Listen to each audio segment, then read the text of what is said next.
अस्सलामुअलैकुम। आज हम बना रहे हैं फिंगर फिश। पहले 1 चम्मच कुटा हुआ जीरा, 1 चम्मच अजवाइन, 1 चम्मच पिसी हुई मिर्चें, 1 चम्मच कुटी हुई मिर्च, 1 चम्मच काली मिर्च, 1 चम्मच धनिया कुटा, 1 चम्मच सौंफ, 1 चम्मच तिल, 1 चम्मच चावल का, 1 चम्मच बेसन, 1 चम्मच मैदा, 1 चम्मच अदरक लहसुन, 1 चम्मच नमक। ये हमने 2 नींबू का रस निकाल के रखा है, ये डालेंगे। 1 प्याली तेल।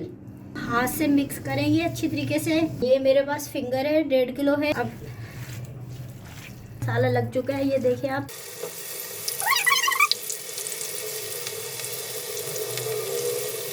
पलटेंगे। इस तरह मछली फ्राई हो गई है। घर की मछली फ्राई हुई भी कितनी प्यारी लग रही है, लुक में भी बहुत प्यारी लग रही है। के लिए बनाए, दूसरों में भी रेसिपी मेरी शेयर करें। एक दफ़ा ज़रूर ट्राई कीजिएगा, कमेंट कीजिएगा, शेयर कीजिएगा, लाइक कीजिएगा। इंशाअल्लाह ताला नई वीडियो के साथ फिर दोबारा मिलेंगे। अल्लाह हाफिज़।